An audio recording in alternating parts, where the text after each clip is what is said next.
Hi everyone! Welcome to the Empath Arcades, another love reading, timeless and general. Take what resonates lang po, maybe some part of the reading. Maka-resonate kayo, some part of it hindi, totally maka-resonate na parang nanonood kayo ng reading ninyo. Or hindi naman kaya dahil iba't ibang mga energies, iba't ibang mga love connections. Pero tignan po natin kung ano ang mensahe para sa inyo mula sa reading na ito. Ano kayang mga aral at gabay sa buhay, pag-ibig, and life in general? Spirit, kayo send me messages. Anong love connections ito? Lessons in life and guidance ang nais yung ipabatid sa amin. Mga aral at gabay sa buhay, pag-ibig, and life in general. Is it about their person, their ex, or someone new na darating sa buhay nila? Tignan po natin.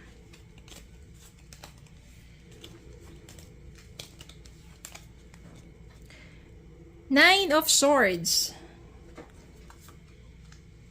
the Fool, Queen of Pentacles, King of Pentacles, Ten of Cups, Nine of Pentacles, Knight of Pentacles. Kuha tayo, bottom of the deck, Page of Cups. Malakas po dito ang energy ng mga earth sign. Ano ba yung mga earth sign na yan? Taurus, Virgo, and Capricorn. Yan. Kasi meron dito Queen of Pentacles, King of Pentacles, Nine of Pentacles, Knight of Pentacles. So, halos mga Pentacles to, no? Maaring anxiety. Ito yung mga fear. Ito yung takot na magkaroon ulit ng panibagong loved one kasi siguro na-trauma ka sa nakaraang mong relasyon. Nandito yung stress, nandiyan pa rin yung masakit, no? At breaking point, nandiyan pa yung talagang mentally na-trauma ka sa nagdaan mong relasyon na kung saan maaring talagang sobrang sakit ng naranasan mo sa taong yon. Nandun na yung sobrang niloko ka, binigay mo lahat, wala nang natira sa'yo, paulit-ulit ka niloko, pinatawad mo, minahal mo, pero ganun. Kaya nang natapos yon, no, parang bumagsak ang mundo mo. No, ganun ang nangyari sa'yo. May mga times talaga na nagkakaroon ka ng hindi magagandang panaginip. Kasi nga, you are traumatized, parang sobrang painful ang nangyari sa'yo. Pero ito maganda dito, kasi malalampasan mo rin yan. Sa una talaga, mahirap, masakit, diba? Pero meron kasi ditong someone tutulong sa'yo. Page of Cups. And I think ito yung someone na kaibigan mo. Maaring kababata, kaibigan, best friend, ganyan. Tutulong sa'yo to overcome kung ano man yung inyong heartbreaks. Someone na nandyan para sa'yo, damayan ka, doon sa process of healing mo. Dahil mahal ka ng taong to bilang kaibigan. Nandiyan siya palagi sa'yo, nakasubaybay.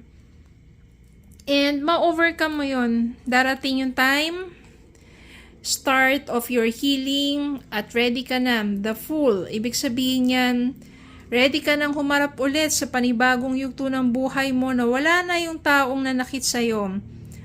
Maaaring mapapaglabanan mo na yan sa isipan mo yung mga ganong klaseng bagay na paulit-ulit.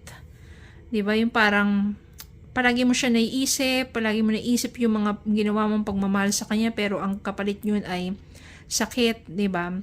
So, ma-overcome mo na yun, magiging ready ka na, magiging free ka na, no? Parang malaking tulong sa'yo nito na magsimula mulit at hindi ka na matatakot pa. No? Parang marami kang matututunan sa nangyari sa'yo na yon. At sa pagsisimula mo muli, masiisipin mo yung sarili mo. You will focus no sa sarili mo, magiging independent ka. Mas magfo-focus ka muna ngayon sa career mo o sa business mo, sa pagpapalago, pagpapayaman ng sarili mo. Di ba, parang hindi magiging priority sa'yo muna ang love life, kundi ang self-love and care. At dyan, talagang, yun ang magiging focus mo hanggang umunlad ka. So dito, being single, maraming mag-o-offer sa'yo. Nagiging attractive ka kasi dahil nag-focus ka sa sarili mo, independent ka, parang natuto ka do sa masakit na nakaraan eh. Kaya ngayon, mas magiging smart ka. Hindi basta-basta lumalabas yung emotion pagdating sa love, sa relationship, or pag nakakilala ka ng panibagong tao. Kasi, naging smarter ka. Mas pinaiiral mo na ngayon yung isip mo. Hindi sa hindi ka marunong magmahal, pero, di ba, parang mas mind over heart or over emotions, no? Maraming nag-o-offer sa'yo, maraming tagahanga, maraming nanliligaw sa'yo because you become attractive. You raise your vibration, you become more attractive. Pero, maaring hindi mo papapansinin yan kasi dahil nag-focus ka, ito yung makakamtan mo, abundance. Talagang tatayog ang iyong kabuhayan, mararating mo ang iyong pangarap. At dahil doon, merong someone na katulad mo ang darating sa buhay mo. Maaring sa umpisa hindi mo papansinin to si Knight of Pentacles. But eventually, when you become successful, porsigido rin tong taong to. At katulad mo rin kasi siya Pentacles eh. So na ganun din yung mindset niya. Yung pagpapalago, yung pagpapayaman, building the life that out of poverty, reaching goals. Yung ganun, di ba? Magiging ganun din siya. From Knight of Pentacles, magiging King of Pentacles. Kaya talaga magiging match kayo. At doon, matyaga rin siya. Ibig sabihin, pagtsatsagaan niya, nasuyuin ka, at bibigyan ka ng panahon, siguro nandyan lang siya bilang kaibigan, pero talagang matagal nang may gusto sa'yo to. At kapag na-reach mo na yung goal mo, ganun din naman siya. It is the time for you to be together. Magiging ready ka na, okay na eh. Financially stable ka na, ganun din siya. Meron kayo kanya-kanyang purpose, may kanya-kanya kayong goal, dreams, na-reach nyo pareho yon. And it's time for you for a secured relationship. Maari nga maging mag-partner pa kayo sa business eh. And eventually, kayong dalawa, etong kalalabasan yan. Happy family. Kasi pareho na kayo ng mindset eh. Nandiyan na yung support niyo sa isa't isa eh. At saka na kayo eh. Naka-build na kayo ng inyong ng life, 'di ba? Ng inyong dreams. Kaya magiging maganda ang patutunguhan from being single, independent, wise or smarter, 'di ba? Tapos etong someone na to, si Knight of Pentacles na sobrang nagtiyaga rin sa iyo maghintay. Na-reach nyo na yung pare-pareho ninyong dreams. When you come together, nandiyan na masasabi nyo na, oo nga, match kayo sa isa't isa. Pareho kayong Queen and King of Pentacles. So, ang goal ninyo is to support each other. Parang nagtagumpay na kayo individually and when it comes together, maglalo pa kayo magtatagumpay at makakamtan ninyo ang isang masayang pamilya. Diba? Ganun kasi po yun. Sabi nga nila, kapag nasaktan ka, gamitin mo yun, mga lessons na yun sa buhay mo for you to become stronger. Diba? Nandiyan yung healing process. Eventually, makakapag-move forward ka na. Nandiyan yung mga kaibigan mo. No? Magpo-focus ka muna sa sarili mo. Love life, hindi mo muna papansinin yan.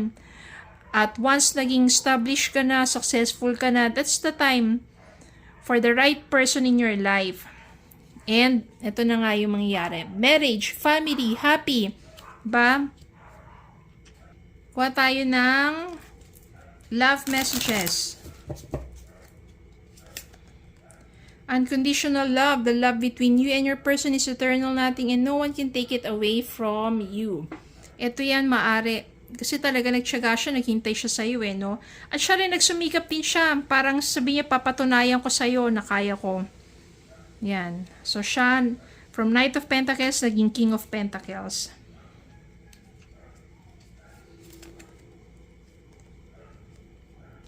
Let go of the need to control. Allow the situation to unfold naturally. Sometimes, we just need to let go. The need to control everything. Hindi mo makokontrol ang mga tao. Makokontrol mo lang ang sarili mong buhay. Okay? Kaya yung mga taong nang iwan sa inyo, hayaan nyo sila. Hindi mo sila mababago o makokontrol. Sarili mong buhay, doon ka mag-focus. Gratitude. You need to be grateful for the love already present in your life to attract more of it. Ano ba yung love already present in your life? Love of your family, love of your friends. Be grateful. Diba? Every day magpasalamat sa poong may kapal. Be grateful sa mga love na nandiyan sa paligid mo. And when you are grateful for the love that already present in your life, you attract more of it. You will attract the true love of your life. Pagdating naman sa romantic relationship. Diba? Be grateful. Pasalamat ka. Diba? Kung sino dyan may mga magulang pa, magpasalamat ka. May mga magulang ka pa, magpasalamat ka sa mga kapatid mo, sa family mo, sa mga friends mo, sa mga tunay mong kaibigan. Magpasalamat ka for the love that it is already present in your life. Be grateful. Parang radiate love, peace, and light so that you attract positivity in all forms. Yan. So, kasi magiging napakaganda ng aura mo when you are grateful. So that you attract also more blessings and the true love that you have been waiting for. Okay, so yun lang po. Maraming salamat po for watching. Please don't forget to like, share, comment, and subscribe. Follow me in Facebook and YouTube. Have a good day po and God bless.